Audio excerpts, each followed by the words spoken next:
ఏ పరీక్షల్లోనైనా సరే మనకి సక్సెస్ రావాలి అంటే ఉన్న ఫండమెంటల్ క్యారెక్టరిస్టిక్స్ మీతో మాట్లాడడానికి వచ్చాను నేను. ఇది ఒక స్టేజ్. ఇందులో జయప్రదమైతే ఉద్యోగం వస్తుంది. ఆ తర్వాత మళ్ళీ కొత్త సమస్యలు వస్తాయి. ఎక్కడికక్కడ సమస్యలకి జవాబు సంపాదించుకోవటమే సక్సెస్ అంటే. Success means getting answers, always tangible answers, correct answers. అవి సంపాదించుకోవటమే సక్సెస్ అంటే. కాబట్టి సక్సెస్ కోసం చేసే ప్రయత్నం it shall become part of life. ఏదో ఒక 6 నెలలకో 3 నెలలకో సంబంధించిన యాక్టివిటీగా ఉండకూడదు. అది జీవితానికి మొత్తానికి పనికొచ్చే యాక్టివిటీగా ఉండాలి. సక్సెస్ రావాలి అంటే ఫండమెంటల్ 5 పాయింట్లు. మొదటిది బలమైన కోరిక, రెండవది పట్టుదల, మూడవది ఏకాగ్రత, నాలుగవది కృషి చేయడం, ఐదవది నిరంతరము కృషి చేయడం. దేనికదే ఇంపార్టెంట్. బలమైన కోరిక లేని వాళ్ళకి సక్సెస్ ఎప్పుడు రాదు. ఏం సాధించాలనుకుంటున్నామో దీన్ని సాధించాల్సిందే అనే బలమైన కోరిక మనకు ఉండాలి. అంటే బలమైన కోరికను దేనంటామంటే, మనం ఆలోచించగలిగినప్పుడు, మెలకువలో ఉన్నప్పుడు ఏదైతే పదే పదే గుర్తొచ్చి దీన్ని నేను సాధించాలనే కోరిక కలిగిస్తుందో అట్లాంటిదే బలమైన కోరిక. సినిమా వచ్చింది, సినిమా చూడాలని కోరిక పుట్టింది. క్రికెట్ ఆడుతున్నారు, ఈరోజు క్రికెట్ చూడాలా, అన్ని పనులు డుమ్మా కొట్టని కోరిక కలిగింది. ఇట్లాంటివన్నీ మధ్యలో దూరుతూ ఉంటే నీకున్నదాన్ని బలమైన కోరిక అన్నారు. క్రికెట్ ఆడేవాడికి డబ్బులు వస్తాయి, చూసేవాడికి టైం పోతుంది. సినిమాలో నటించేవాడికి డబ్బులు వస్తాయి, చూసేవాడికి డబ్బులు పోతాయి. చూడకూడదని చెప్పడం కాదు నా ఉద్దేశం. ఫోన్లు తయారు చేసేవాడికి డబ్బులు వస్తాయి, అమ్ముకునేవాడికి డబ్బులు వస్తాయి, సిమ్ కార్డులు అమ్ముకునేవాడికి డబ్బులు వస్తాయి. ఫోన్లు కొనుక్కొని గంటలు గంటల్లో వాట్సాప్, ఫేస్బుక్లో ఇన్వాల్వ్ అయినవాడికి టైం పోతుంది, డబ్బులు అయితే రావు. కాబట్టి మనకి తృప్తి అన్నా కలగాలి, డబ్బన్నా రావాలి. రెండు రావనుకో ఆ పని వృధా పని జీవితంలో. మీరు అందుకని మీరు చేయాల్సిన పని ఏంటంటే, మీకు ఏ కోరిక కలిగినా ఒక కాగితం మీద రాసుకోండి, తప్పేం లేదు. ఈ కోరికని పరిశూ చేయడం ద్వారా, దీనంటే ముక్కుపోవడం ద్వారా నాకు తృప్తి కలుగుతుందా, డబ్బులు వస్తాయా, ఈ 2 ప్రశ్నలు వేసుకోండి. 2 రావని తేలిందనుకో కొట్టేసేయండి దాన్ని అసలు. అందువల్ల ఏమేం కావాలి అనుకునేవాడు అన్నిటినీ కాగితం మీద రాసుకోండి. ఈ క్రైటీరియా, ఇప్పుడు నేను చెప్పిన క్రైటీరియా నెరవేరకపోతే వాటిని అవుట్రైట్గా కొట్టేయండి. డబ్బు ఎందుకు అవసరం? బతకడానికి డబ్బు కావాలి. మీరు ఏ వస్తువు కావాలన్నా డబ్బు కావాలి, తిండి కావాలంటే డబ్బు కావాలి, బట్టలు కావాలంటే డబ్బు కావాలి, ఇల్లు కావాలంటే డబ్బు కావాలి. ఈరోజు బతకడానికి అవసరమై అన్నీ డబ్బుతో ముడిపడి ఉన్నవే. డబ్బు వద్దు అని నేను మీకు ఎవరికి చెప్పడం లేదు. డబ్బు నాకు అవసరమే, నీకు అవసరమే. డబ్బును సృష్టించింది మనమే, కానీ ఆ డబ్బు మనందరికీ అవసరమే. ఎంత డబ్బు అవసరం అనేది నేను ఇప్పుడు మీకు చెప్పను, అది మీరు తెలుసుకోవాలి. ఎంత డబ్బు అవసరం ఎవరికి వాళ్ళే తెలుసుకోవాలి. డబ్బు ఒక్కటే చాలా తృప్తి అవసరం. ఈ ఊళ్ళోనే దాదాపు 1000 కోట్లు ఆస్తి ఉన్న ఒక పెద్ద మనిషి ఉన్నాడు, నాకు వ్యక్తిగతంగా తెలుసు. రకరకాల పార్టీలు ఇస్తూ ఉంటాడు. ఒకసారి ఆయన బర్త్డే పార్టీ అయితే నాలాగా కొంతమంది వెళ్ళాం. రాత్రి 10 అయింది, నాకు నిద్ర పట్టడం లేదండి అన్నాడు. నేను డాక్టర్ని కాబట్టి నిద్రకి ఏదన్నా మార్గం చెప్తానేమోనని చెప్పి అడిగాడు. నీకేం సమస్య ఉంది నిద్ర పట్టకపోవడానికి అని అడిగాను నేను. ఆస్తి ఉంది, బంగ్లాలు ఉన్నాయి, ఫ్యాక్టరీలు ఉన్నాయి, పిల్లలు ఉన్నారు, నీ పనులు చేసి పెట్టి జనం ఉండాలి, ఇంతమంది ఉంటే నీకెందుకు నిద్ర పట్టలేదన్న. అతను బాల్కనీలోకి తీసుకెళ్ళి ఎదురుగా ఖాళీ స్థలంలో ఇసుక మేట పెట్టున్నారు బిల్డింగ్లు కట్టడానికి. ఆ ఇసుక మీద పడి నిద్రపోతున్న అతని కార్మికులను చూపించాడు, అతని దగ్గర పనిచేసే కార్మికుల్ని. వాళ్ళు ఎంత బాగా నిద్రపోతున్నారో చూడు, నాకు నిద్ర పట్టలేదన్నాడు. నిద్ర కూడా పోలేకపోతే ఈ బతుకేం బతుకు అంటున్నా. ఈ దేశం ప్రైమ్ మినిస్టర్ ఒంటెలకు పోవాలంటే పర్మిషన్ తీసుకోవాలా, బజారుకి వెళ్ళాలంటే పర్మిషన్ తీసుకోవాలా, రాత్రిపూట వెన్నెల రాత్రి సరదాగా రోడ్డు మీద తిరగడం ఆయన చేత కాదు. ఇది కూడా ఒక బతుకేనా అని నాకు అనుమానం వస్తుంది. ప్రైమ్ మినిస్టర్ అయితే కావచ్చు కాక, ఎప్పుడూ తన యొక్క టైం 24 గంటలని ఎవడో ఒకటి నిర్ణయిస్తూ ఉంటాడు, తను నిర్ణయించుకోలేడు. ఆ విధంగా చూస్తే తృప్తిగా జీవించడంలో ప్రైమ్ మినిస్టర్ కంటే బాగా మనం ఉన్నాం. నేనున్నా, నువ్వు ఉన్నావు. మనం విచారించాల్సింది ఏం లేదు. మన బతుకులను చూసి వాళ్ళకంటే బాగా బతుకుతున్నాం. వెన్నెల రాత్రి సరదాగా రోడ్డు మీద వెళ్ళమంటే వెళ్ళగలం. ఈరోజు వండుకోవడం ఇష్టం లేకపోతే బయటికి వెళ్ళి హోటల్లో పిడికి మింగగలం.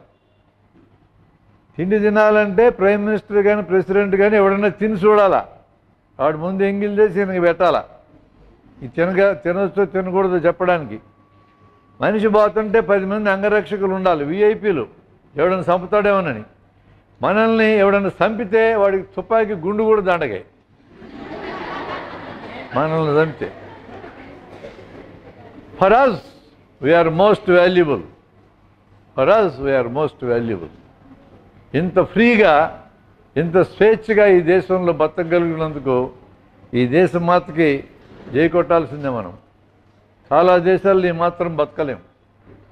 స్వేచ్ఛగా మాట్లాడగలం, మనకు అభిప్రాయాలు ఉండి చెప్పగలం. మనకి ఏ రాజకీయ నాయకుడు కానీ ఎవడైనా నచ్చకపోతే ఇందుకు నచ్చలేదని కూడా చెప్పగలం.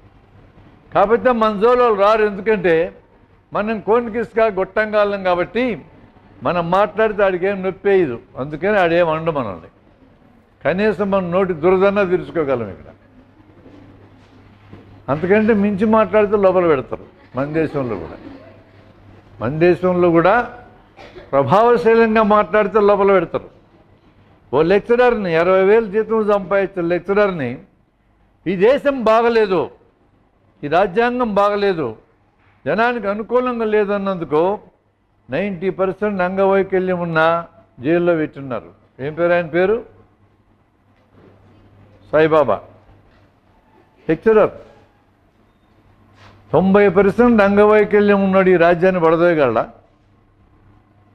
జైల్లో పెట్టినోడికి తలకాయ లేదు, ఈ ప్రభుత్వం పెట్టింది. అంత ప్రభావశీలంగా మనం మాట్లాడలేం కాబట్టి మన జోలు ఎవడు రాడు. మనకి స్వేచ్ఛ ఉంది. ఈ స్వేచ్ఛని prime minister president of India యొక్క స్వేచ్ఛతో పోల్చుకున్నప్పుడు మనకి ఎక్కువ స్వేచ్ఛ ఉంది. బలమైన కోరిక నెంబర్ 1. నెంబర్ 2 ఏకాగ్రత, అంటే ఫోకస్. ఏం సాధించాలి అనుకున్నామో ఈరోజు దాని మీదనే ఫోకస్ ఉండాలి. ఫోకస్ని చదవనేయకూడదు. Like a laser we have to work on that. మామూలు కాంతి కిరణాలు, వెలుతురు వస్తుంది, వస్తువును చూడగలం. కాంతి కిరణాల యొక్క శక్తిని పెంచి ఫోకస్ చేస్తే లేజర్ కిరణాలు అవుతాయి. లేజర్ కిరణాలు అంటే వేరే ఏమో కాదు, అవి కాంతి కిరణాలే. లేజర్ కిరణాలుగా మారినాక ఈ కిరణాలు చేయగలిగే పని కాంతి కిరణాల కంటే చాలా భిన్నమైన పనులు చేయగలుగుతుంది. ఫోకస్ అంటారు దాన్ని. మనకి భారతంలో కథ ఉంది. కథలంటే ఇష్టమే కదా. కథలంటే ఇష్టం లేను నేను ఇంకా చూడలే. కాబట్టి కథలంటే ఇష్టం మీకు ఉండాలి. రేపొద్దున టీచర్ అయితే పిల్లలకు కూడా ఇష్టం పుట్టించాలి. కథ రూపంలో ఏ విషయాన్నైనా పవర్ఫుల్గా చెప్పొచ్చు మనం. ఇప్పుడు నేను కథ చెప్తా. భారతంలో కథ.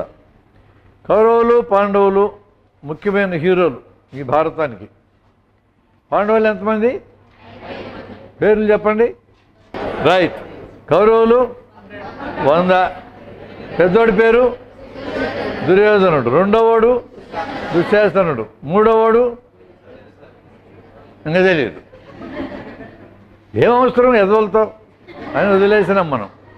వాళ్ళు 100, వీళ్ళు 5. వీళ్ళందరికీ గురువు, మొదటి గురువు ద్రోణాచార్యుడు, రెండో ఆయన కృపాచార్యుడు. ఈ ద్రోణాచార్యుడు అనే గురువు ఈ పిల్లలందరినీ 105 మందిని పట్టుకొని ఊరి చివరికి చెట్లు చేమలు ఉండే దగ్గరికి పట్టుకెళ్ళాడు కొన్ని విద్యలు నేర్పించాలని, విలువిద్య నేర్పించాలని నేను ఐడియా. అంటే ఆ కాలంలో విలువిద్య చాలా ముఖ్యమైనది. కత్తులతోనూ కటారులతో యుద్ధం చేస్తే అవతల వాడికి కూడా మనం అందుతాం. మనం పొడిచేది కదా, ఆడు కూడా పొడచగలడం. బాణంతో కానీ అయితే దూరం నుంచి కొట్టేయచ్చు. అది విలువిద్యలోని గొప్పతనం. అందులో మొదట ధర్మరాజుని పిలిచాడు. ధర్మరాజా, నీకేం కనపడుతుందిరా అన్నాడు. ఏం కనపడితే గురువా? ఓళ్ళు మొత్తం లోకమంతా కనపడుతుంది అన్నాడు. లోకమంతా కనపడితే నేను చెప్పే విద్యకి నువ్వు పనికిరావురా. ఇదో ఈ బిల్డింగ్ పక్కకి వెళ్ళి వాడు వికర్ణుని పిలుచుకురా, మూడోవాడు దుర్యోధన దుశ్శాసన వికర్ణ, మీ ఇద్దరు కత్తులతో యుద్ధం ప్రాక్టీస్ చేయకుండా అని పంపించాడు. పిలిచాడు, నీకేం కనపడుతుందిరా అన్నాడు. నాకంటే చెప్పాలా సారు అన్నాడు. చెప్పమనే కదా అడిగినా అన్నాడు. హిందుస్థాన్ హోటల్లో బిర్యానీ కనపడుతుంది అన్నాడు. ఇంకా ఇంటర్నేషనల్ హోటల్లో కూడా అన్నాడు. ఇంకా ఎలైట్ హోటల్, ఇవేరా నీకు కనపడేది అన్నాడు. నీకేం కనపడితే నాకు అవిగాక అన్నాడు. బండి అన్నం తిని బకాసురుని చంపినా నాకు అయ్యే కనపడతాయి అన్నాడు.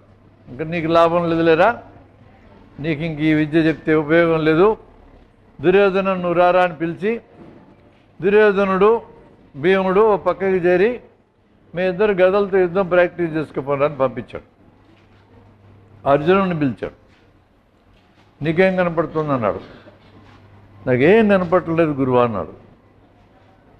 ఏం కనపడకపోతే ఏందిరా అన్నాడు. అవి కనపడటంలే. కళ్ళెదురుకి చేయి పెట్టి ఆడిచ్చాడు. వాడు అట్లే గుడ్లు మెట్టుకరించి చూస్తున్నాడు. నిజంగా కనపడటం లేదురా, కనపడటంలా. ఇప్పటిదాకా బాగానే ఉండవు కదరా అన్నాడు. ఇప్పుడు కూడా బాగానే ఉన్నా అన్నాడు. మరి ఎదురుగా చెట్టు ఉందిరా, వేప చెట్టు, అదన్నా వేప చెట్టు లేదు, గిప్ప చెట్టు లేదు అన్నాడు. చెట్టుకో కొమ్మ లేదు, గిమ్మ లేదు అన్నాడు. దాని మీద పిట్ట, ఇదేమి గురువు ఇటు సత్తాయిస్తున్నావు, పిట్ట తట్ట అంటూ కనపడలేదని చెప్తామని వినిపించుకోవే అన్నాడు. ఆ పిట్టకి కుడికన్ను కనపడుతుందా అన్నాడు. అదొక్కటే కనపడుతుంది అన్నాడు. ఎయిరా బాణం అన్నాడు. వేసేసినాడు. పిట్ట కింద పడింది. This is called focus. నువ్వు ఏం సాధించాలనుకుంటున్నావో అదొక్కటే కనపడుతూ ఉండాలా సాధించేదాకా, ఇంకోటి కనపడకూడదు. ఆ విధంగా అర్జునుడు బాణాలు వేయటం ప్రాక్టీస్ చేస్తే చప్పట్లు కొడితే అక్కడికి బాణం వేయ, చీకట్లో శబ్దం వస్తే అక్కడికి బాణం అంటారు దాన్ని. ద్రౌపదిని స్వయంవరంలో గెలుచుకునేటప్పుడు పైన ఒక చేప బొమ్మని వేలగట్టి గరగర తిప్పుతూ ఉంటే దాని నీడని నీళ్ళల్లో చూసి ఇది చూసుకుంటూ పైకి బాణం వేశాడు. ఒలింపిక్స్లో కూడా లేదు ఇట్లాంటిది. That is how he practised. అంటే ఇక్కడ గొప్ప విలువిద్యాకారుని కావాలనే కోరిక ఉన్నది. ఏకాగ్రతతో ప్రాక్టీస్ చేశాడు. ప్రాక్టీస్ చేయటం అంటే కృషి చేయడం. ఆ కృషిని నిరంతరము కొనసాగించి టాప్ నెంబర్ 1 అయ్యేదా కాకుండా, అంటే మనకి సక్సెస్ కావాలంటే ఏ 5 పాయింట్ల గురించి నేను అన్నానో ఈ 5 పాయింట్లు ఇక్కడ నీకు కనపడతాయి. వాటిని ఉపయోగించుకున్నాడు. అర్జునుడు మీకంటే గొప్ప తెలివిగలవాడేం కాదు. ఏకలవ్యుడి కంటే కూడా తెలివి తక్కువ. అడవిలో ఏకలవ్యుడు, అడవుల్లో తిరిగేటోడు. ద్రోణాచార్యుడి దగ్గరికి వచ్చి నాకు విద్య నేర్పమని అడిగాడు. ఆ కాలంలో దుర్మార్గమైన సాంప్రదాయం ఉండేది. రాజులకే నేర్పించేవాళ్ళు విద్యలు. మన రాజ్యాంగం మనకి ఇచ్చినటువంటి అవకాశం వల్ల అందరము విద్య నేర్చుకునే అవకాశం వచ్చినందుకు ఈ రాజ్యాంగానికి కృతజ్ఞతగా ఉండాలి మనం. మన అందరికీ వచ్చింది. ఏం కులమో ఎవడికి తెలియదు. రాజులకు మాత్రమే విద్య నేర్పాలనేది ఉండేది. నువ్వు తిరిగి కోయోడివి, నీకు విద్య నేను నేర్పనన్నాడు. ఎట్లాగైనా నేర్పు సారు అన్నాడు. నేర్పనన్నాడు. అడవిలోకి వెళ్ళి ద్రోణాచార్యుడు బొమ్మ ప్రాక్టీస్ చేశాడు. పక్క నుండి ప్రాక్టీస్ చేయరా అంటే అంతంత మాత్రం నేర్చుకున్నాడు అర్జునుడు. బొమ్మను చూసి ప్రాక్టీస్ చేసినాడు ఏకలవ్యుడు. ఎవడు గొప్పోడు వీళ్ళిద్దరిలో? ఖచ్చితంగా గొప్పోడు. I favour him. చివరికి ఏకలవ్యుడు ఇలా ప్రాక్టీస్ చేస్తామంటే అడవులో వేటాడుకుంటూ గమనించినాడు దీన్ని. నాకు ఎక్కువ విద్య నేర్పినావు కదా గురువు అని చెప్పి గురువుతో తగాదా అన్నాడు. నేను నేర్పలేదురా అన్నాడు. నీ బొమ్మ పెట్టుకొని నేర్చుకుంటుండేనే. అప్పుడు ద్రోణాచార్యుడు వచ్చి విలువిద్యలో అర్జునుడు నెంబర్ 1 గుండె వీడు బొట్టనేలు నరుక్కొని పోయినాడు. ఇందులో 2 గుణపాఠాలు ఉన్నాయి మీరు నేర్చుకోవాల్సినవి. మనకంటే ఎవడే మనం ఏడ్చుకోవాల్సిన అవసరం లేదో, ఇది మొదటి పాయింట్. వాడికి అర్హత ఉంది, మించిపోయాడు. నేను వైద్యం కొన్ని 100 మందికి నేర్పించా. దాదాపు 400 మందికి ఆపరేషన్లు చేయటం నేర్పా. కొంతమంది నాకు తయారైనారు, నడవాల్సిన అవసరం లేదు. వాళ్ళు సొంతంగా కృషి చాలా చేశారని అర్థం. I have to appreciate them. ఓ గురువు ఎవరైనా తన శిష్యుడు తనకంటే ఎదిగితే సంతోషించేవాళ్ళు. అర్జునుడైనా మరొక వ్యక్తి తనకంటే మించిపోతే ఏడ్చుకోవాల్సిన అవసరం లేదు. ఈ ఈర్ష్య, అసూయ, ద్వేషం అనేవి మన చేస్తాయి. ఇది ఒక గుణపాఠం మనం నేర్చుకోవాలి. రెండవ అతి ముఖ్యమైన గుణపాఠం, గురువులు చేయకూడని పని. తన శిష్యుడు కాదు, శిష్యుడు కానటువంటి వాడి దగ్గర గురుదక్షిణ అడిగేదేంది? బొమ్మ పెట్టుకున్నందుక? బొమ్మ పెట్టుకున్నందుకు గురుదక్షిణ అడిగి అడగకూడదు. అడిగి నరికేస్తే ఇడు నెంబర్ 1 కాకుండా పోతారని కుట్రతో బొట్టనేలు నరికించిన ద్రోణాచార్యుని గురువుగా నేను అంగీకరించను. ద్రోణాచార్య పేరుతో ఈ దేశంలో బహుమతి ఇస్తున్నారు. దుర్మార్గం అంటున్నాను నేను. రాజకీయాల్లో పలుకుబడి లేనోళ్ళు, బలం లేనోళ్ళు, ఆస్తులు లేనోళ్ళు ఇచ్చింది ఇట్లాంటి వెనకబడ్డ వాళ్ళని బాగుపడడానికి. మనం అర్థం చేసుకోవాలి దాన్ని. తప్పది. ద్రోణాచార్యుడు ఆ విధంగా చేయటం తప్పు. ఈ రోజుకి పనికిరాదు అది, బొట్టనేలను అడగడం అనేది. అతనే కానీ మిత్రులారా, ఏకాగ్రత అనే దానికి ఈ కథ అద్భుతమైన కథ. దారి వెంట చివరిదాకా నడవాల్సింది మనమే. కృషి చేయటం, నిరంతర కృషి చేయటం అనేది ఇవి చాలా కీలకమైనవి. ఎందుకంటే మనకు ఒక చెడ్డ పేరుంది ఆంధ్రులకి. ఆంధ్రులు ఆరంభ సూర్యులని. మొదలు పెట్టడం బ్రహ్మాండంగా మొదలు పెడతాం, పెద్ద పెద్ద ఆశయాలు పెట్టుకుంటాం, అది సాధించాలి ఇది సాధించాలంటూ ఉంటాం. సాధించేదాకా కృషిని కొనసాగించం.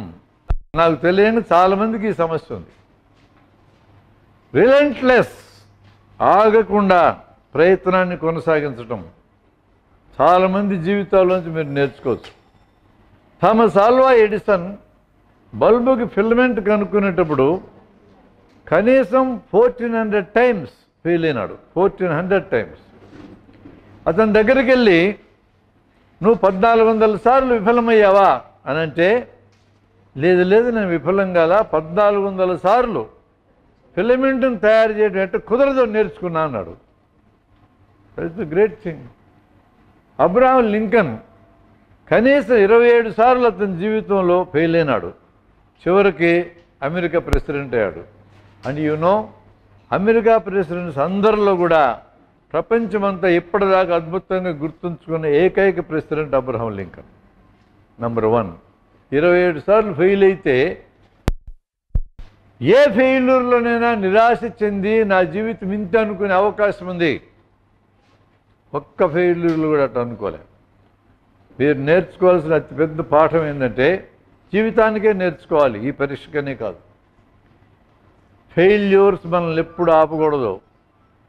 అసలు ఫెయిల్యూర్ అనేది సెపరేట్గా జీవితంలో ఎక్కడో ఉండదు. It is part of life. Failure part of లైఫే, సక్సెస్ పార్ట్ ఆఫ్ లైఫే. ఫెయిల్యూర్ని సక్సెస్ని విడిగా ఎందుకు చూడొద్దు అంటున్నానంటే, నేను డేటా మీకు ఇస్తా. ఒక్క సక్సెస్ మనిషి సాధించడానికి అంతకు 10 రెట్లు ఫెయిల్యూర్స్ అనుభవించుంటాడు. ఈరోజు సక్సెస్ఫుల్గా జీవితాలు గడుపుతున్న ఏ ఒక్కరి జీవితమైనా మీరు తీసుకోండి, సక్సెస్ ఒకటే నీకు కనపడుతుంది. దానికి ఎన్ని ఫెయిల్యూర్స్ ఉన్నాయో మీకు తెలియదు. పరిశోధనని ఒక్క సైంటిస్టు ప్రయోగాత్మకంగా నిరూపించి మన ముందు పెట్టాడంటే అర్థం అతను ఎన్నిసార్లు అందులో ఫెయిల్ అయినాడు, అతనిలాగా ఆ విషయంలో ఇంకెంతమంది ఫెయిల్ అయినారో మనకు తెలియదు. ఎంతమంది పేర్లు అసలు బయటికి రాకుండా అనామకంగా వెళ్ళిపోయినారో కూడా తెలియదు. Is all part of life. కానీ ఇంకొక అద్భుతం ఏంటంటే సక్సెస్ కంటే ఫెయిల్యూర్ చాలా బలంగా మనకు నేర్పిస్తుంది. మిమ్మల్ని ఎవరైనా మెచ్చుకుంటే 5 నిమిషాల్లో మర్చిపోతారు. మిమ్మల్ని ఎవరైనా తప్పుపడితే కొన్ని రోజులు గుర్తుంటుంది. అవునా కాదా? తప్పు ఫెయిల్ అయినావు అని గుర్తు చేయడమే తప్పుపట్టడం అంటే. తప్పుపడితే ఎందుకు గుర్తుంది, మెచ్చుకుంటే ఎందుకు మర్చిపోయామంటే మెచ్చుకున్నటువంటిది అప్పటికప్పుడు సంతోషం కలిగిస్తుంది, నెక్స్ట్ మినిట్లో మర్చిపోతాం. నువ్వు పలానా తప్పు చేసావని ఎవరన్నా అంటే నేను నిజంగా చేశానా అని 100కి 10 సార్లు తర్కించుకుంటాం. మరలా ఈ తప్పు జరగకూడదని ప్రయత్నం చేస్తాం. దానివలన మరలా తప్పు జరగకుండా జాగ్రత్త తీసుకుంటాం. ఆ విధంగా అభివృద్ధి అవుతాం. కాబట్టి నిన్ను తప్పుబట్టిన వాళ్ళు, నిన్ను విమర్శించినటువంటి వాళ్ళు నీకు మేలు చేస్తారో, నిన్ను మెచ్చుకున్నాడు నీకు చేయగలిగే మేలేం లేదు. నువ్వు బాగా చదివావు అన్నాడు అనుకో, మెచ్చుకున్నాడు అనుకో. బాగా ఆటలాడావు అన్నాడు అనుకో, బాగా అందంగా ఉన్నావు అన్నాడు అనుకో, కొత్తగా ఏం చెప్పాడు అతను? నీకు ఆల్రెడీ తెలిసిందే చెప్పాడు. నువ్వు బాగా ఆటలాడగలవు, బాగా చదవగలవు, అందంగానే ఉన్నావు, నీకే తెలుసు ఆ సంగతి. రోజు అద్దాన్ని అడుగుతుంటావు కదా, అందంగా ఉన్నానా లేదని. అద్దం కూడా ఉంటుంది కదా. కొత్తగా వాళ్ళు ఏం చెప్పినారు నీ గురించి? నువ్వేదన్నా ఒక తప్పు చేసినప్పుడు నీకు కనపడదు, అది ఎదుటోళ్ళకి కనపడుతుంది. ఈ తప్పు నువ్వు చేసావన్న తర్వాత దట్ విల్ హాంట్ యూ, అది నేను వెంటబడుతుంది. నువ్వు దాన్ని దిద్దుకునేదాకా నేను వెంటబడుతుంది. దిద్దుకుంటే నువ్వు బాగుపడతావు, నువ్వు అంతకంటే మెరుగవుతావు. నేను తప్పట్టడం నీకు సహాయపడగలడు. అందుకనే జీవితంలో ఎప్పుడైనా దయచేసి గుర్తుపెట్టుకోండి, ఎవరైనా తప్పుపడితే వాళ్ళని తప్పుబట్టకండి. తప్పుపడితే వినండి, ఆలోచించండి. ఈ తప్పు నిజంగా నేను చేశానా అని ఆలోచించుకోండి. చేశానని నీకు అర్థమైతే దిద్దుకో, నువ్వు ఎదుగుతావు. తప్పుబట్టినందుకు ఇతరులను తప్పుబట్టొద్దు. నువ్వు రోజువారీ పత్రికలు చదివితే ఒకరినొకడు తప్పుబట్టుకోవడం, తిట్టుకోవడమే సగం పేపర్లంతా. మొత్తం దండగమారిన కార్యక్రమం. అయితే ఆలోచించు, సరిదిద్దుకో, నీకు ఉపయోగం జరుగుతుంది. కానీ నన్నే తప్పుపడతావా? వీడికి నన్ను విమర్శించే అర్హత లేదు. విమర్శించడానికి అర్హత ఏందో? నువ్వు పబ్లిక్ లైఫ్లో ఉంటే ఎవడైనా అంటాడు, అంతే. అర్హత ఏముంది? నువ్వు పబ్లిక్ లైఫ్లో ఉన్నావు, నిన్ను ఎవడైనా అంటాడు, అంతే. నీ ప్రైవేట్ జీవితం మాకు అనవసరం. పబ్లిక్లోకి వచ్చి నేను ఎమ్మెల్యేని, ఎంపీని, మంత్రిని, ముఖ్యమంత్రిని, ప్రధానమంత్రి అన్నాక ఎవడు వదలడు నిన్ను విమర్శిస్తాడు. జిఎస్టీ పెట్టి అడ్డగోలుగా జనం ఎత్తిన పన్నులు రుద్దినవు కదా అని మోడీని అంటారు. ఎందుకనరు? నువ్వు ప్రధానమంత్రి అయినాక నువ్వేం ఇంట్లో దాక్కున్నావు? నువ్వేమన్నా బజారుకు వచ్చినావు? అవినీతి పోతుంది నోట్ల రద్దు ద్వారా నువ్వు పోలేదని అడుగుతాం. ఎందుకు అడగం మేము? డబ్బులు ఉన్నవాళ్ళు ఇంకా సావుకారులు అవుతున్నారు, పేదోళ్ళు ఇంకా పేదోళ్ళు అవుతున్నారు, ఎందుకని అడుగుతాం. నన్నే అంటవా? అవును, నిన్నే అంట. ప్రధానమంత్రి నేను అయితే ఏందంట? కొమ్ములు వచ్చినాయి నీకేమన్నా ప్రధానమంత్రి అయితే అని నేను ఎందుకు అడగకూడదు? నేను మామూలు మనిషిని, అడుగుతా. అమరావతి దగ్గర రాజధాని ఎందుకు పెట్టాను అడుగుతాం. అడే కొండవీడు వాకు వరద వస్తే ఊరంతా కొట్టకపోద్ది కదా అని అడుగుతాం మేము. ఎందుకు అడగవు? నువ్వు చెప్పాలి సమాధానం. నీ పని అది. ఎవడు అడగకూడదు నన్ను. నేను డిక్టేటర్వా? ప్రజాస్వామ్యం ఇది. ఒళ్ళు దగ్గర పెట్టుకొని మాట్లాడాలి, నేనైనా నువ్వైనా. అది ప్రజాస్వామ్యం అంటే. నీ ప్రైవేట్ జీవితాలు నాకు అనవసరం. నువ్వు ఇంట్లో కూర్చొని వంకాయ కూర తినవో, బెండకాయ కూర తినవో, గడ్డి తినవో నాకు అనవసరం. నువ్వు పబ్లిక్లోకి వచ్చినా నేను ఎవరైనా అడుగుతారు, నన్నైనా అడుగుతారు. అడిగే హక్కు మనకుంది, రాజ్యాంగం మనకి ఇచ్చింది హక్కు. రాజ్యాంగం ఇచ్చిన హక్కు ద్వారా అడుగుతున్నాం. అందుకని మనం కూడా విమర్శించినటువంటి వాళ్ళని తప్పబట్టే పని చేయగాకండి. విమర్శించావు, స్వీకరించు. తప్పు చేశాను అనిపిస్తే దిద్దుకో.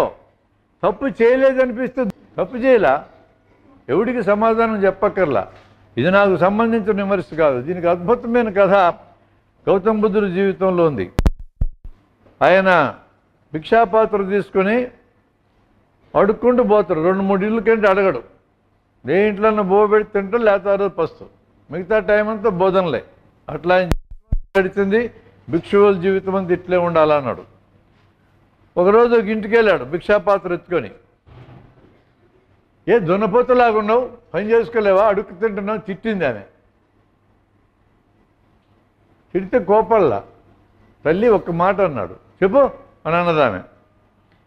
నువ్వు భిక్ష తీసుకొచ్చావనుకో, తీసుకురాలేదు కదా అన్నది. తెచ్చావనుకో, ఊరికే ఊహించుకో, ఈ భిక్ష నువ్వు తీసుకొచ్చిన భిక్ష నాకు వద్దంటే ఏం చేస్తావు అని అన్నాడు. వద్దంటే వెనక్కి తీసుకెళ్తా అన్నది. నీ తిట్లు కూడా నాకు అక్కర్లేదు తల్లి అని వెళ్ళిపోయినాడు. నువ్వే తీసుకున్నాడు. 500 ఏళ్ళ నాడు ఈ గొప్ప విషయం చెప్పాడు.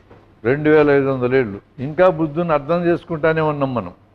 మహాజ్ఞాని, ఈ దేశంలో ఇది ప్రపంచంలో పుట్టిన, ఆ టైంలో పుట్టిన అద్భుతమైన జ్ఞానం కలిగిన వ్యక్తి పనిచేసినాడు.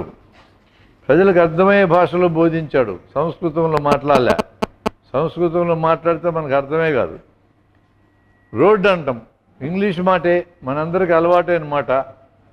రైల్వే స్టేషన్ అంటాం, అలవాటైన మాట. సంస్కృతానికి మారిస్తే రాజమార్గం అనాలా.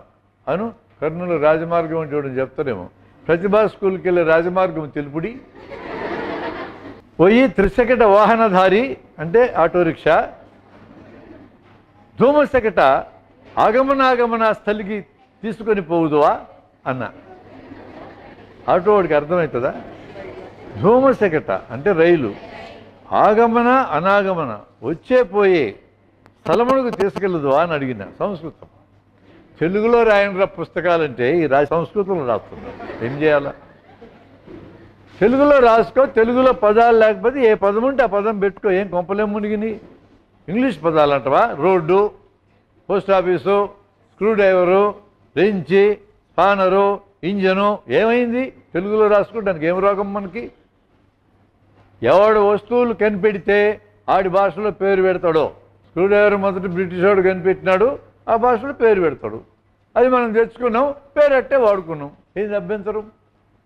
భాషకు వెళ్ళలేవు. ఏ భాషలో పదాలు లాక్కున్నాడు. ఉర్దూలోంచి ఘీ, జిహెచ్ఈ ఘీ, ఇంగ్లీషులో లేదు అది. జమీందార్ ఉర్దూ పదం, ఇంగ్లీష్ వాడు లాక్కున్నాడు. బజార్ ఉర్దూ పదం, ఇంగ్లీష్ వాడు లాక్కున్నాడు.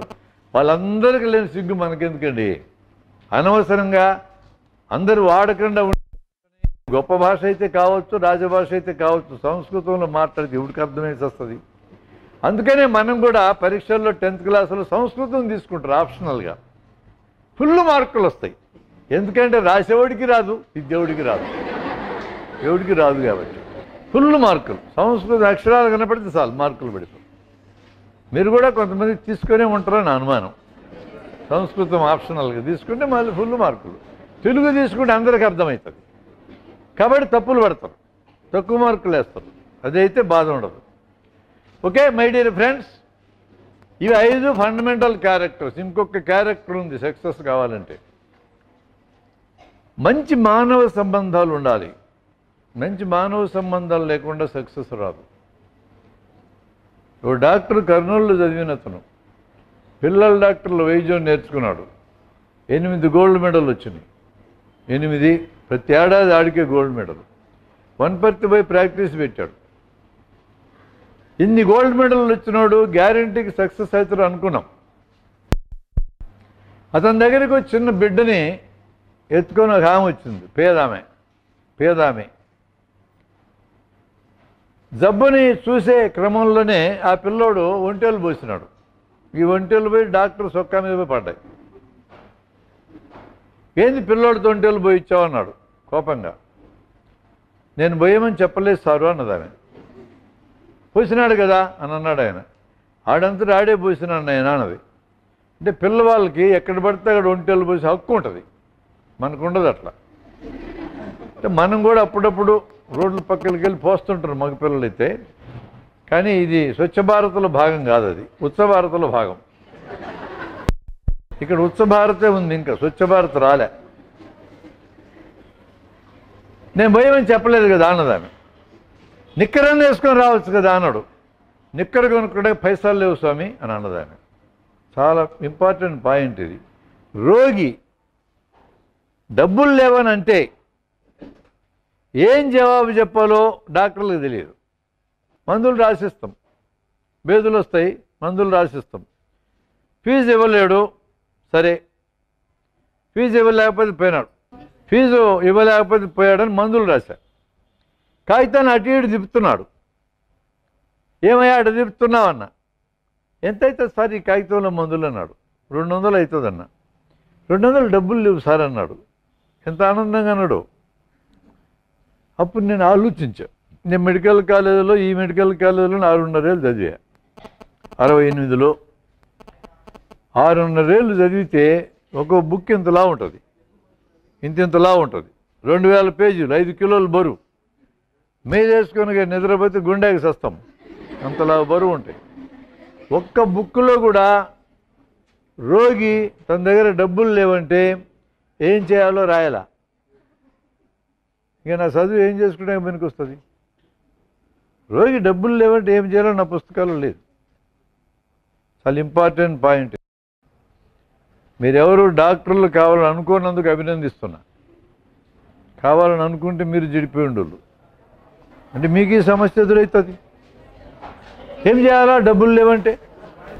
కానీ వాడు అట్లా వెళ్ళిపోయినాడు, మందులు కొనలేదు, వీధుల్లో ఎక్కడ పడితే అక్కడ స్వచ్ఛ భారత్లో భాగంగా ఎక్కడ పడితే అక్కడ మల విసర్జన చేశాడు. దాని మీద ఈగలు అల్లినాయి. ఈ ఈగలకి డబ్బున్నోడెవడో లేనోడెవడో, కలెక్టర్ ఎవరో బిల్ల బంట్రోత్ ఎవరో, రాజకీయ నాయకుడు మంత్రి ఎవడో మామూలు మనిషి ఎవడో తెలియదు, అందరి ఇళ్ళకి వచ్చినాయి.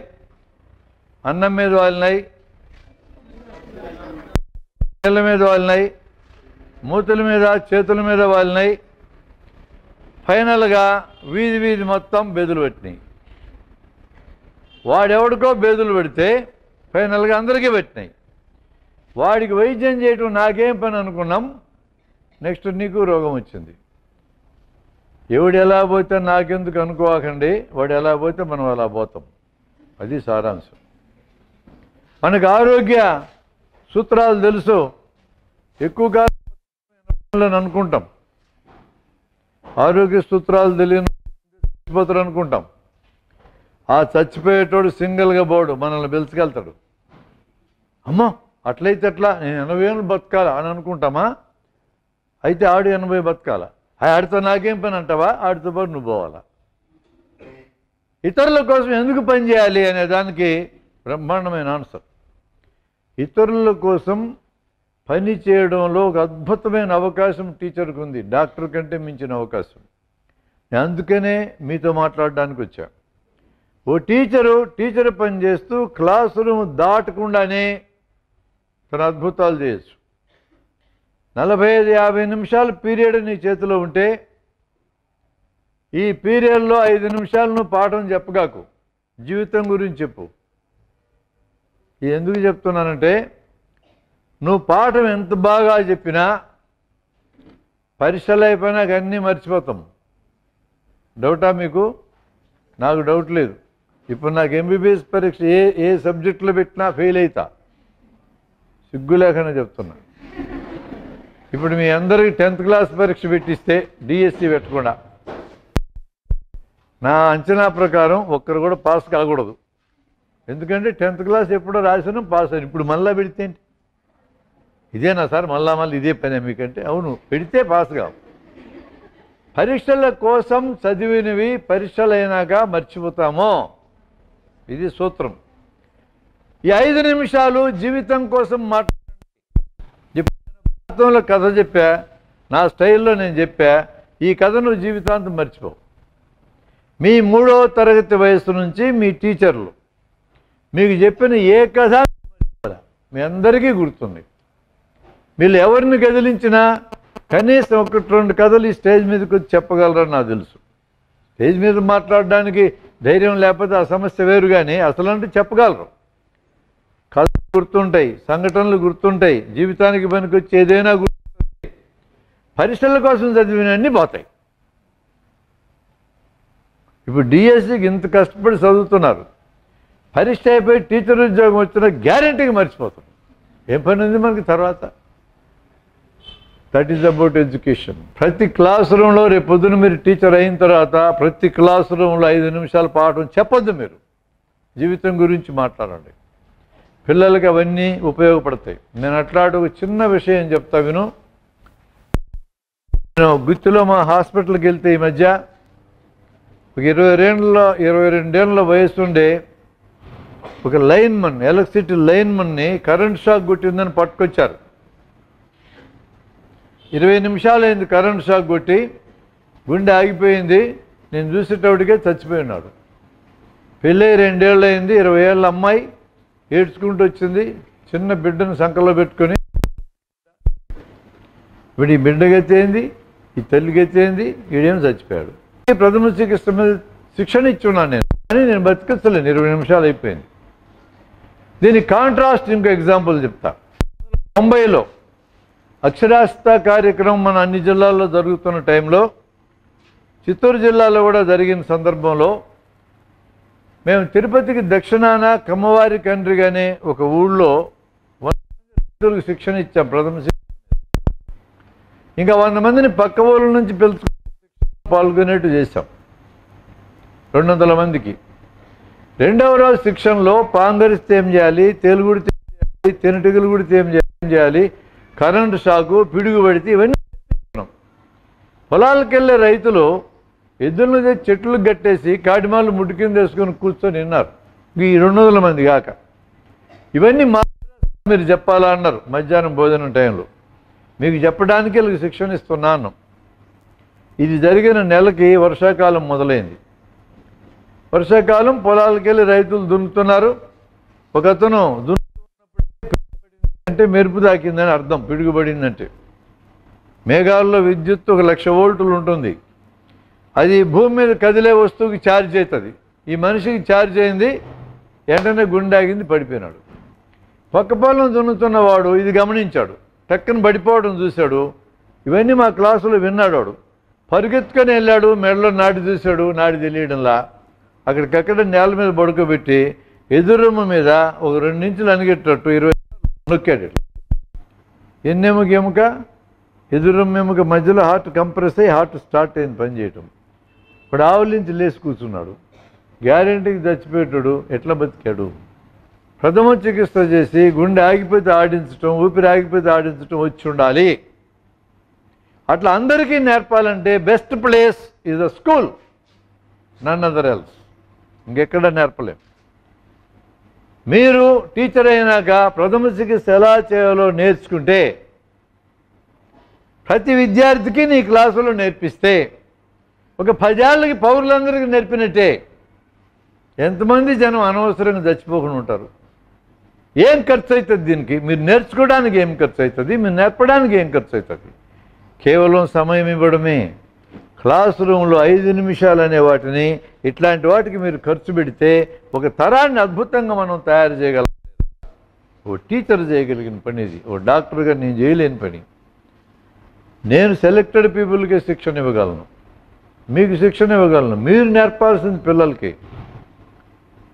అందుకే వాడు డాక్టర్ కంటే ఉన్నతమైన స్థానంలో ఉన్నవాడు టీచర్.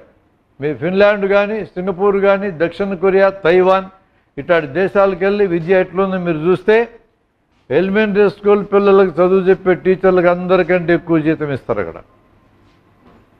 ఇక్కడ అందరికంటే తక్కువ ఇస్తారు. దేశాన్ని ఎట్లా పరిపాలించాలో పాలకులకు సలహాలు ఇస్తారు టీచర్లు. పిల్లలకి అట్మోస్ట్ ఇంపార్టెన్స్ ఇస్తారు. ఇప్పుడులాగా కాదు, చచ్చిపోతున్నా కూడా చీమగుట్టినట్టు లేకుండా యజమాన్యాలు ఉన్నాయి. ఇప్పుడు ఎంతమంది చచ్చితే మాకెందుకని 10వ తరగతికి వచ్చే టైంకి ఇప్పుడు 2 ఏళ్ళకి స్కూల్కి పంపించిన పిల్లలంత జ్ఞానం వచ్చి ఉంటుంది. 2 ఏళ్ళకి స్కూల్ పంపించినా తేడా ఏముండదు. మేము ప్రయోగం చేసాం విద్యలో. 2 ఏళ్ళకి బడికి పంపించటం, 5 ఏళ్ళు పూర్తి అయినాక బడికి పంపించటం, 5వ తరగతి అయినాక టెస్ట్ చేస్తే నో డిఫరెన్స్. ఇంగ్లీష్ మీడియంలో చేర్చుకున్న పిల్లలు, తెలుగు మీడియంలో చేరిన పిల్లలు ఏం తేడా? 10వ తరగతికి వచ్చాక ఏం తేడా లేదు. 10వ తరగతి తెలుగు మీడియం చదువుకున్న పిల్లల్ని 1 నెల కానీ కష్టపడితే ఇంగ్లీష్లో మాట్లాడటం నేర్పచ్చు. ఇవన్నీ ప్రయోగాలు చేసి చూసాము విద్యలో. ఇంత మాత్రం దానికి పిల్లల్ని 2 సంపాలన.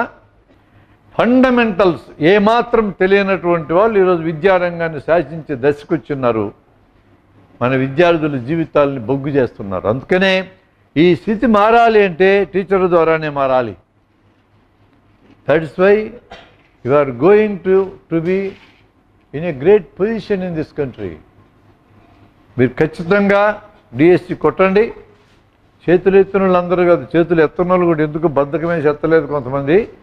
వాళ్ళు చేతులు ఎత్తకపోయినా మిమ్మల్ని కూడా ఆ లెక్కలు వేసుకున్నా నేను. మీరందరూ డిఎస్సి కొట్టండి, టీచర్లు కాండి, ఈ దేశం భవిష్యత్తును మీరు నిర్మించండి అంటున్నాను నేను.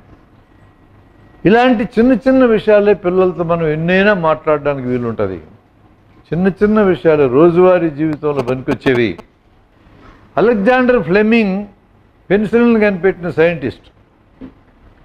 గ్లింప్సెస్, ఆ జీవితంలో గొప్ప విషయాలు చెప్పాలి మనం. ఈయన కేంబ్రిడ్జ్ విశ్వవిద్యాలయంలో రిటైర్డ్ రేకుల షెడ్ల కింద అట్లా బూజు పెడితే ఆ బూజు కింద పరిశోధన చేసినాడు ఆయన. ఆయన కనిపెట్టిన పెన్సిలిన్ 1935లో 17లో మొదట కనిపెట్టాడు. 35 కానీ మార్కెట్కి రాలా. 18 ఏళ్ల తర్వాత 18 ఏళ్ళు దాని మీద కృషి చేశాడు. మామూలు వైద్యుడు ఆయన. ఆయన కనిపెట్టినటువంటి దీన్ని 35లో మార్కెట్లోకి వస్తే అనేక రకాల క్రిమిదోష రోగాల్ని జయించి వండర్ డ్రగ్గా మిగిలింది. అది ఫైజర్ అనే కంపెనీ దీన్ని మార్కెట్ చేసింది. ఫైజర్ యజమాని ఒకసారి అలెగ్జాండర్ ఫ్లెమింగ్ దగ్గరికి వచ్చి, అయ్యా నువ్వు ఈ రేకుల షెడ్ల కింద ఈ కేంబ్రిడ్జ్లో ఈ పనికిమాల యూనివర్సిటీలో నువ్వు పరిశోధనలు చేసేది ఏంది? You come on to America. మన తనమని ఏమన్నా అట్లే బాము కట్టుబట్టలు అమెరికాకి. కమాన్ టు అమెరికా అంటే ఊరుకుంటామా? కమాన్ టు అమెరికా, నీకు బ్రహ్మాండమైన ఎయిర్ కండిషన్ ల్యాబ్ కట్టిస్తా, ల్యాబ్కి నిన్ను డైరెక్టర్ చేసేస్తా, పర్మనెంట్ డైరెక్టర్ను ఉన్నంతకాలం నువ్వు పరిశోధనలు ఇక్కడ చేసుకుంటే. అలెగ్జాండర్ ఫ్లెమింగ్ ఏమన్నాడంటే, అయ్యా నువ్వు ల్యాబ్ కట్టించగలవు, నన్ను పర్మనెంట్ డైరెక్టర్ చేయగలవు, నీకు అంత శక్తిమంతుడే, నువ్వు పెన్సిల్నే మార్కెట్ చేసి ప్రపంచం మీద ఇచ్చినోడికి ఒక లెక్క కాదు, నీకు కోట్లాది రూపాయలు సంపాదించింది ఫైజర్ కంపెనీ. తమ్మిడి తీసుకోకుండా పేటెంట్ ఇచ్చాడు Alexander Fleming. You see the contrast. నేను ఈ రేకుల షెడ్ల కింద ఇది కిందకి రాలితే పెట్రీ డిష్లో క్రిములను పెంచేటప్పుడు ఈ బూజు పడ్డ చోటల్లా క్రిములు పెరగకపోతే పెన్సిల్ని దొరికింది. పెన్సిలియం అనే బూజు. ఏ ల్యాబ్లో బూజు ఎక్కడ ఉంటుందని అడిగాడు. గట్స్ ఉండాలి మాట్లాడడానికి. గొప్పవాళ్ళం అయితే చాలదు, గొప్పవాళ్ళుగా మిగలడం చాలా ఇంపార్టెంట్. గొప్పవాళ్ళు అవుతాం మనం, గొప్పవాళ్ళుగానే చివరిదాకా మిగలడం గొప్ప విషయం. That is the greatness of Alexander Fleming. ఇట్లా చెప్పాలి మీరు Alexander Fleming. Glimpses in his life, ఆయన లైఫ్లో గొప్పతనాలు ఏందో మనం మాట్లాడాలి. ఎడ్వర్డ్ జెన్నర్ మసూచి టీకా కనిపెట్టిన ఆయన. ఈరోజు ప్రపంచంలో మసూచే లేదు. మన దగ్గర పోలేరమ్మని పిలిచేవాళ్ళు, కొలుపులు చేసేటోళ్ళు మసూచి రోగం వస్తే. మొదటి ప్రయోగం తన కొడుకు మీదనే చేసుకున్నాడు. ఎంత గట్స్ ఉండాలా! ఇట్లాంటి గొప్ప సైంటిస్టులు, గొప్ప మేధావులందరూ మనకి ఈ రోజున్న జీవితాన్ని మనకు ప్రసాదించి వెళ్ళిపోయినారు. మనం వాళ్ళందరికీ రుణపడి ఉన్నాం. మనము కూడా మనకు చేతైనంతలో ఇతరుల కోసం ఉపయోగపడాలి. ఓ టీచర్గా నువ్వు అద్భుతంగా ఉపయోగపడగలవు. కేవలము బిల్లు కాకుండా ఇంతకు మించి నువ్వు ఆలోచించగలిగితే, ఒక క్లాస్ రూమ్ని నువ్వు వేదికగా చేసుకుని నువ్వు ఎక్కడికి వెళ్ళక్కర్లా, మా జన విజ్ఞాన వేదికలు నువ్వు చేరక్కర్లా, నీ క్లాస్ రూమ్ని వేదిక చేసుకొని సమాచారం సేకరించి పిల్లలకి ట్రాన్స్ఫర్ చేయటం ద్వారా you can create great people in the classroom. All great people in this world are created in the classroom. All great people. ఈరోజు అన్ని పార్టీలు, అన్ని సంస్థల్లో నాయకత్వంలో ఉన్న వాళ్ళందరూ చదివేటప్పటి నుంచి వచ్చినారు. మీకు డౌటే అక్కర్లేదు. నేను ఈ మెడికల్ కాలేజ్లో చదివేటప్పుడే సోషల్ యాక్టివిటీలోకి వచ్చా. ఇప్పటికి 66 ఏళ్ళు నేను కంటిన్యూ అవుతున్నా. నాకు ఈ స్ఫూర్తినిచ్చింది ఈ కాలేజీ. విద్యార్థి చేసుకున్నప్పుడు వచ్చా. Everybody who is committed to society, they come from the schools and colleges, from the teachers చేతుల్లో. అటువంటి గొప్ప వృత్తిలోకి మీరు వెళ్ళే అవకాశం ఉంది. అందుకనే మీకు ఇలాంటి విషయాలు చాలా నేను మీకు ఇవ్వాలి అంటే నా దగ్గర ఉంది మెటీరియల్, నేను మీకు పోస్ట్లో పంపలేను. ఆ డబ్బులు ఖర్చు మేము పెట్టుకోలేము, మా సంస్థ చాలా పేదది, మా దగ్గర డబ్బులే ఉండవు. మా దగ్గర విద్యుత్ ఉంటుంది, విద్య ఉంటుంది. మీకు ఈమెయిల్స్ ఉన్నటువంటి వాళ్ళు, వాట్సాప్ నంబర్లు ఉన్నటువంటి వాళ్ళు, వాట్సాప్ నంబర్ తప్పకుండా ఉంటుంది. ఈమెయిల్ కొంతమందికి ఉండకపోవచ్చు. మీ పేరు, మీ ఈమెయిలు, మీ వాట్సాప్ నంబరు రాసి నాకు కానీ ఇవ్వగలిగితే నేను వెళ్ళే లోపల మీ అందరికీ ఈ మెటీరియల్ నేను షేర్ చేసుకుంటా. ఇంకొక విషయం 5 నిమిషాలు నేను చెప్తా, ఆ లోపల మీరు స్లిప్పులు పంపించి ఒకరి నోట్సులు చించితే 10 మంది రాయొచ్చు. 10 మంది రాయడానికి 10 నిమిషాల కంటే పట్టదు. If you can share that material to me, I will be in contact with you continuously. చిన్న చిన్న ప్రశ్నలు పిల్లల్ని ఆలోచింపజేస్తాయి. అట్లాంటి ఒక ప్రశ్న నేను మీ ముందు పెడతా. నా దగ్గర 500 ప్రశ్నలు ఇట్లాంటి కలెక్షన్ ఉంది. పిల్లల్ని ఎంకరేజ్ చేయడానికి, మనం పాఠం చెప్పటం కాదు. గుర్తుంచుకోండి, you involve them in questioning. మనం ప్రశ్నిస్తాం అని జవాబు చెప్పమంటూ కాదు, వాడిని ప్రశ్నించమని మనం జవాబు చెబుదాం. క్వశ్చన్ చేయటం అనే దాన్ని మనం పెంచాలి పిల్లల్లో. ఓ టమాటా పండు తెచ్చా ఒక క్లాస్ రూమ్కి, ఓ బీకర్ తెచ్చి పెట్టా టేబుల్ మీద, బీకర్లో నీళ్లు పోసా సగానికి. ఈ టమాటా పండు బీకర్ నీళ్ళల్లో వేస్తే పూర్తిగా మునుగుతుందా, పూర్తిగా తేలుతుందా, సగం మునిగి సగం తేలుతుందా అని అడిగా. మల్టిపుల్ చాయిస్ క్వశ్చన్ ప్రశ్న మిమ్మల్ని అడుగుతున్నా. పూర్తిగా మునిగి అడుక్కు జారుతుంది ఎంతమంది? 4 ఆన్సర్ కూడా ఉంది, నాకు తెలియదు. గొడవ లేని పని ఇది. ఈ ప్రయోగం చేయండి క్లాస్ రూమ్లో. మీరు పిల్లల్ని అడగండి, తలా ఒక జవాబు చెప్తారు. ఫైనల్గా ప్రయోగం చేయి. బేకర్ నీళ్ళల్లో టమాటా పండు నేస్తే కొంచెం కనపడుతుంటుంది బయటికి, మిగతాది మునిగి ఉంటుంది. తినే వాళ్ళందరూ ఒకే ఆన్సర్ దగ్గరికి వస్తారు. దిస్ ఇస్ పిల్లల్ని మనం మోటివేట్ చేయొచ్చు. చిన్న ఎక్స్పెరిమెంట్ అంతే. నేను అట్లాంటి ఒక ఎక్స్పెరిమెంట్ చెప్తా, చెప్పను నేను, మీరు ఆలోచించాలి. నా ఫ్రెండ్ ఒకడు మద్దూరు నగర్లో ఉంటాడు. వాడిని చూడడానికి ఒకరోజు వెళ్ళా. వాడు శ్రీకృష్ణుడు భక్తుడు. శ్రీకృష్ణుడు పటం ఉంది. ఆ పటం ముందు సాంబ్రాణి కడ్డీలు పెట్టాడు. ఒక దీపం పెట్టాడు. దీపాన్ని వెలిగించలా, దొరికే ఉంది దీపం. కాసేపు ఆ మాట ఈ మాట మాట్లాడుకున్నాక స్పెన్సర్కి పోదాం రా అంటేవాడు. నేను బయలుదేరా. స్పెన్సర్లో గంట తిరిగి వచ్చేటప్పటికి ఆ పటం ముందు దీపం వెలుగుతూ ఉంది. ఎవడొచ్చి వెలిగించరా అన్న. ఎవడు వెలిగించలేదన్నాడు. ఎట్లా వెలుగుతుంది రా అన్న. అది కనుక్కో నువ్వు అన్నాడు. అది కనుక్కో నువ్వు అని నేను అంటున్నా. పిల్లలకి ఇట్లాంటి క్వశ్చన్స్ ఇచ్చామనుకో ఆలోచిస్తాం. ఒక స్వామివారి దగ్గరికి వెళ్ళాం. చాలా మంది వచ్చారు. అరుగుల మీద కూర్చున్నారు, మాట్లాడుకుంటున్నారు. వీడు ఎందుకు వచ్చాడు, ఆడు ఎందుకు వచ్చాడు, చదువు సమస్య, పిల్లల పెళ్ళిళ్ళ సమస్య, రకరకాల సమస్యలు గుంపుగా మాట్లాడుకుంటున్నారు. 1000 మంది లోపల హాల్లోకి వెళ్ళగానే స్వామివారు ఇటు చూశాడు. బ్రహ్మారెడ్డి గారు రండి ఇట్లా అన్నాడు నన్ను. అరే, నా పేరు స్వామికి తెలిసింది అనుకుని పోయి నమస్కారం పెట్టినా. సార్ నా పేరు, నీ పేరేంది, నువ్వు కర్నూలు నుంచి వచ్చావు, ఎంబీబీఎస్ అన్నీ చెప్తున్నాడు. దివ్య దృష్టిదే, దివ్య దృష్టి. పిల్లల్ని క్వశ్చన్ చేయటం నువ్వు అలవాటు చేస్తే కనుక్కుంటాడు. ఇంకొక స్వామివారి దగ్గరికి వెళ్ళాం. ఆయన లీటర్ నీళ్ళు తెప్పించాడు. ఏళ్ళు పెట్టాడు. పెట్రోల్గా మారింది, నిప్పంటిచ్చు అన్నాడు. నిప్పంటిస్తే వెలిగింది. నీళ్ళు పెట్రోల్కి మారినాయా? మారితే మీకు అభ్యంతరమా? మారితే నాకు అసలు అభ్యంతరం లేదు. నీళ్లు లేకపోయినా ఇబ్బంది లేదు. పెట్రోల్ అమ్ముకొని బతుకుతాం. 3 లక్షల కోట్లు ఈ దేశానికి మిగులుతుంది. పెట్రోల్ కొని పని తప్పుతుంది. స్వాములారంటే నాకేం కోపము. పెట్రోల్ చేసే స్వామి అంటే నాకు భక్తి ఎక్కువ. మీకు కూడా భక్తి ఎక్కువ ఉండాలా. పెట్రోల్ ఉచితంగా ఇవ్వచ్చు. ఇప్పుడు 70 రూపాయలు. అంతర్జాతీయంగా పెట్రోల్ ధర దగ్గర మనల్ని కుమ్మడం ఆపలే మన గవర్నమెంట్ వాళ్ళు. పెట్రోల్ ఊరికి ఇవ్వచ్చు ఏళ్ళు పెట్టిస్తే. స్వాములారంటే నాకు చాలా ఇష్టం. ఏళ్ళు పెడుదురా అన్న. ఉత్తరం రాశాను నేను, ఏళ్ళు పెడుదురా సార్ అని. ఆయన దగ్గరికి పోకుండా పర్సనల్ సెక్రటరీ పట్టుకున్నాడు ఉత్తరాన్ని. నాకే జవాబు రాశాడు. మళ్ళా 25 ఏళ్ళైంది జరిగి. సప్త సముద్రాల్ని పెట్రోల్గా మార్చగలడం మా స్వామి ఏమనుకుంటున్నావు, బోడి బిందె నీళ్ళను మార్చదు లెక్క అన్నాడు. సప్త సముద్రాలు అంటే ఏందని మళ్ళా రాశాను నేను. పాల సముద్రం, మేగడ సముద్రం, పెరుగు సముద్రం, నెయ్యి సముద్రం, ఉప్పు సముద్రం తెల్దా ఇది నీకు? చదవాలా చిన్నప్పుడు పెద్ద బాల శిక్షలను చూసుకోపా అన్నాడు. అవు కదా 7 సముద్రాలు.